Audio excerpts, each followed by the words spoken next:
2. Yeah, mhlambe kufanele ukuthi sibuyele straight emuva njengoba lelo kanye sikhuluma ngayo vele sibuyisela emuva ekuthena nini kwasendulo wawungakwazi ukuthi ucacelwe umama wakho engazange acace abe esicawini ngoba uma mina ngizoshadelwa umama wami engazange acace la akezokwazi umama wami ukuya kuba sesicawini mayiphila Yeah. ngoba kasiyena unkosikazi ufana nentombi la ekhaya ngoba isiZulu umama ugana ngigana njengomfana ngithatha unkosikazi kubaleke ukuthi umama bekhona esicawini uzoba khona kanjani umama esicawini ukuthi akagananga and asiqondisa ukuthi akushadiswa abantu bebengathandani njengolobhuti bekhuluma so kuba ukuthi lawona bahlangana lo mfuphi lo ngakomalume wakhe akakwazi ukushadisa abantu abahlangana nje kwalala waphuma yena so abantu abashadiswayo ilaba ya okuba ukuthi besebeqala basebekhokhile bahlala ndawonye ngoba ukuthi bayahluleka sebephala kodwa bagcina sebezala izingane noma wayezala izingane esemzini betshela ukuthi kuzozameka mhlawumbe bagcine washona kuba ukuthi umama usahlezi kuwo lo muzi kuba ukuthi kabethe abantwana sesikhulile sibe namandla sicela ukuthi siqhubeke lapho baba ayigcine khona kuba ukuthi sebeyakhokha bahamba isibizo bayamganisa uma wabo akushadisa umuntu abahlangana nje noma umuntu abahlukana uma wakho nje wahlukana nobaba wakho ngeke bese sithi thina abantu bengaseke mhlawumbe sithi abantu behlukene akeke niyoshadisa abantu ubelong kumalume wona uzothola isibongo sakho sakini kathi uphuma esigcawini usugana ukuthi hayi bo wena ukhulela ekhaya kumalume wakho kodwa wena ungakwabani.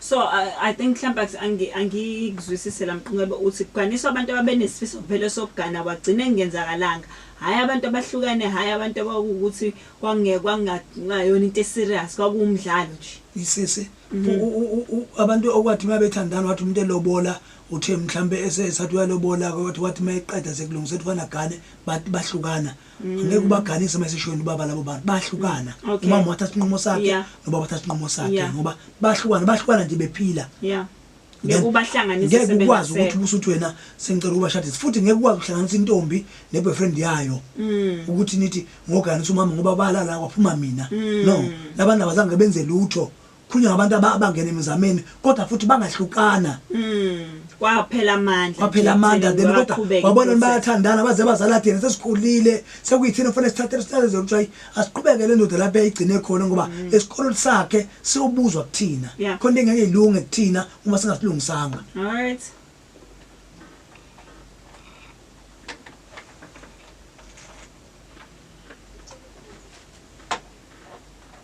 Ngathi la ngiyalahlekiswa kuyiqiniso yini ukuthi imsamo ayibi imbili ekhaya ngoba mina ngikanile ekhaya lami azigcinwa izinto kwase kuthiwa ngenze indlu ke mina la engizokwazi khona ukugcina izinto engifuna ukuyigcina ngiyakhela ngikanele khona ngacelelwa ke la ngikanele khona ukuthi ngiyakhela yakhiwa ngempela engabafaka ngalungisa sekune information yokuqhamuka ithi akwazi ukuthi kube khona imsamo emibili ekhaya ingabe kuyiqiniso yini lokho? Ngiyadideka ukuthi imsamo emibili kanjani ngoba uthi ugane emzini ongenziwa kuyizinto so bona bam-understanding ukuthi yena umuntu wenza izinto base bemakhela indawo yokuthi kusho ukuthi uyena loqala kho lo uzokwenza into yamasiko shuthi uwodwa kumsamo ngoba awukwazi ukuthi umsamo manje uphika nithi like asenzi mase khona okwenza bese nithi imbili ngamuphi ilabantu abahlale befihla izinto uqala kabusha lona wenza umsamo khona oqondene nokuthi bamvume ethi awenze nina njengoba ningenzi ngenti mbili kubani abaveza ukuthi mbili kubani bawenza kanjani oba benzi hayi kezwakala.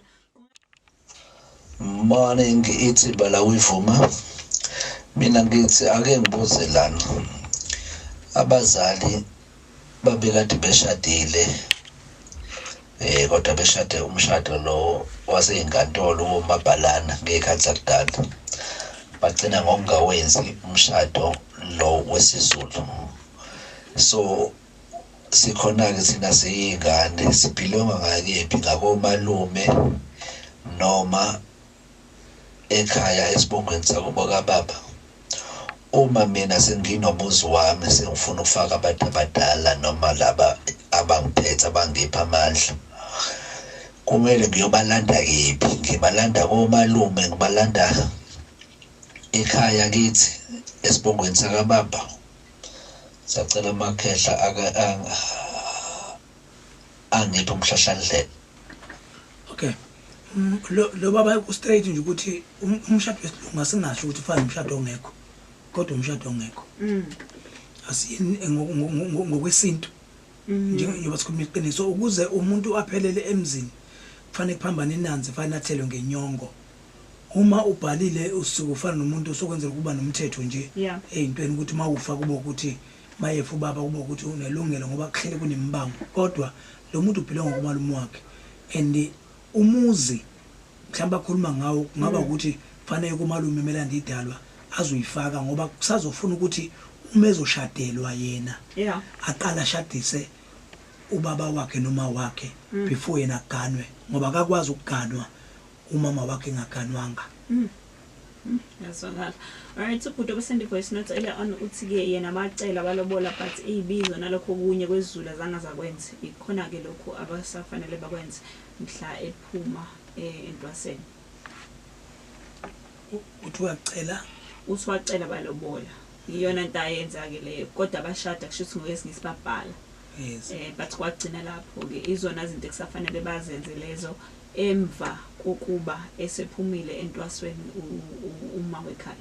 Yes, yikho bengisho ngithi sisi uright ngoba umkakhe lo elabantu bayazi babhekipha akakwazi ukuthi umkakhe uma umndeni ungasekwenza ngoba akwenze ukuthi umuntu acela ukuthi umsize abasekhaya bebenawo amandla.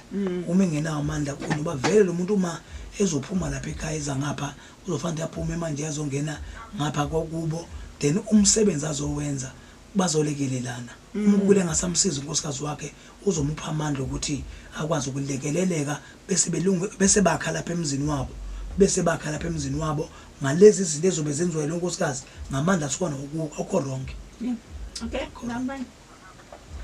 Sanibonani kuvuma mina ngicela ukuba anonymous ngicela ukubuza ukuthi makuwukuthi angibaphuphi inhlobo abantu abadala like ubaba washona ngo1978 and angikaze ngimphuphe nje ilokashona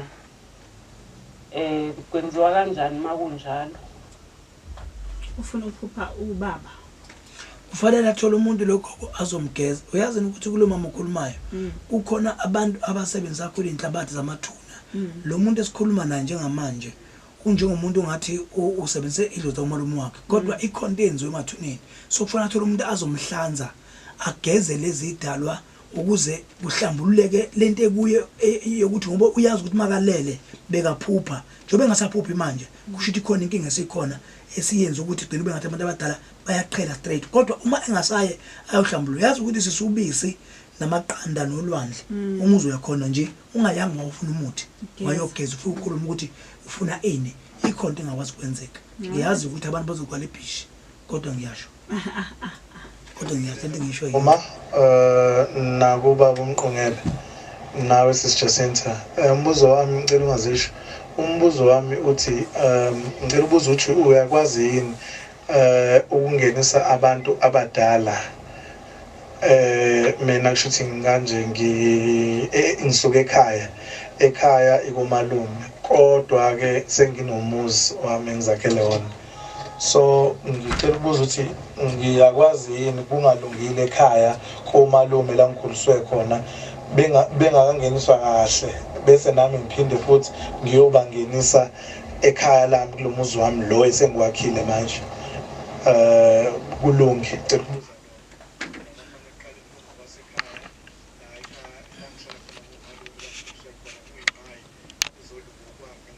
manje okwami kuqala ukuthi ngibangenisela sengihlala khona manje ngiyabonga mbuzo ubalekile ke lo ukuzofanele ukuthi ubhuti ancenga ukulekelana nomalume bakhe eqale kulungiswe ekhaya elikhulu lapha kumalume wakhe ukuze angathi methatha abantu abadala ngoba ngeke bengayi abantu abadala kodwa bangaya bengalunganga aqale kulungiswe ekhaya elikhulu ukuthi kulunge yonke into ukuze uma esethi ngicela nami ukwandisa izindlu ningifakela abantu abadala kube ukuthi sebelungile ngoba ukungalungi kuyinto eningi njobe echaza mhlambe nokusho nje kanje kubalula kodwa kungaba ukuthi waphehla amanzi kungaba ukuthi kunenhlambuluko ngeke kuthatha abantu abadala uyobafaka benenkinga njengaleyo emzini omusha yenza into ukuthi ulungele before bathathe.